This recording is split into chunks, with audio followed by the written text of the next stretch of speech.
Hello, Ryan here, aka Mac, and welcome. In this video I go through the latest 3.11 patch notes and talk about the current state of the 3.11 build. As always, a huge thank you to all of my patrons and channel members, in particular to my latest channel member Paul Jones. Thank you so much for all the support. So 3.11 Wave 1, I am truly enjoying this build. That said, it isn't without its faults. The good side is that the delay of equipping and unequipping items is gone. It is now quick and responsive. The new missile and countermeasure updates so far seem really excellent and well thought out, even if it isn't the full rework which is coming next year. Space stations are more user-friendly and the cargo decks look cool, but overall I am having a great time in 3.11 Wave 1 and I am looking forward to delving further into the missiles and countermeasure updates and learning more about how they work and the best practices in using them, so do expect a video coming in the near future. During a 4-hour stream yesterday, I had one, maybe two 30Ks, so that is definitely not as big an issue as it was. The downside for me is currently what appears to be random deaths when running. It seems to be when sprinting downstairs, but I have tried to test it in various ways, and I cannot yet see any consistencies. Either way, this is probably the biggest issue right now, and I hope CIG can find a fix for it and fix it soon, as I feel it could be a blocker for Wave 2.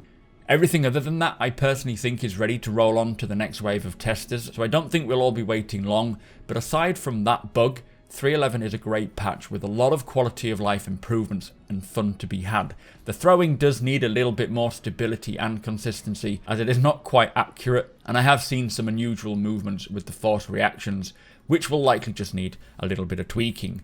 I think though if you are holding on for more gameplay before coming back into the PU, then it isn't going to be for you. 3.11 doesn't really offer a lot of new content, and it is more of a quality of life and stepping stone additions for future patches. But if you are new to Star Citizen or was just avoiding 3.10 due to the delays in equipping items like myself, then I think you are going to enjoy it. With that said, let us take a look at the latest patch notes. So this is 3.11.0L. No change to the focus, and there is still no sign of the Origin 100 series for players, but Captain Xylo, one of the community members over in Texas, has been flying around on streams in one, teasing people and showing it off, so I expect they'll be coming in the next few days. For feature updates and locations, they have updated the explosion visual effects for the Stanton defense turrets. In gameplay, the Stanton system should now be selectable by default on the visit location menu after a player's second login. Criminals will now respawn at Grim Hex if they die without being arrested or if they log out without using a ship bed. This is a good one, as I think it just used to send them directly to prison. Armor mitigation of force reactions should now extend to attached items such as weapons, magazines and grenades. I assume by armor they mean FPS armor, weighing a player down more, reducing the animation extremities, I guess, I don't know. But also they have restricted level 5 crime stat missions to 1 per server. Finally, for ships and vehicles, they have increased the decoy countermeasure count on the Xi'an Scout to bring it in par with other ships. I will say that decoys and noise fields are a great addition, and I'm really enjoying how they work and learning a bit more on the best ways to use them. Again, this will be covered in a video coming later down the line.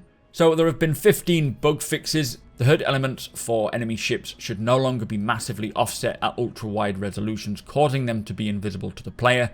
Players should no longer be timed out when using a kiosk or an ASOP terminal after 1 minute of actively interacting with it. This is a very good fix. I know this was annoying a few people where even if you're scrolling and using it, it will just time you out after a minute, which was very frustrating. The permanent display of warning, major unexpected torque imbalance, should no longer be displayed on the HUD. Ore deposit kiosks in prisons should display correct amounts and value of ore units. Grim Hex's jurisdictions should no longer respect the UEE laws, which is great. Wanted level 5 UEE Navy kills should now correctly count towards the mission tally. Players should now be able to roll in the Prowler after retracting the landing gear. On the Connie HUD, showing where the missile and countermeasure count is should no longer be cut off, and they have fixed an issue causing place mode to place objects in the wrong location away from where selected. That one was bugging me a little bit when I would try and place boxes in the back of my cargo hold. They would just pop up in a random location, which wasn't good. Also, 4 client crash fixes and 2 server crash fixes. So there's still 11 known issues. There isn't anything new that has been added from the previous patches, so I won't bother going through them all. but there is no sign of this random death while running downstairs issue, so hopefully it's fixed. My fingers are crossed. So they are making great headway, and yes, I think Wave 2 or even straight to Open PTU will happen any day now. I would like for them to resolve the stair issue first, but I still think it is just around the corner, so if you are waiting for Wave 2 or maybe even the Open PTU, I don't think you'll be waiting long. At the very least, I expect they'll want to get it to either Open PTU or live by the 10th for whatever event they're holding or showcase they're bringing for CitizenCon for Star Citizen's birthday. But with that said, do make sure you subscribe to keep up with all of Star Citizen's news, leaks and information. Also, tick that notification bell if you want to be notified when my videos go live. And hit that thumbs up button if you don't mind, it does me a big favour. Do come and check us out on twitch.tv/supermacbrothers. We may even be live right now. Everybody is welcome. We are heavily delving into the 311 build and seeing what it has to offer. Again, thank you to my patrons and channel members. Thank you for watching, and I'll see you next time.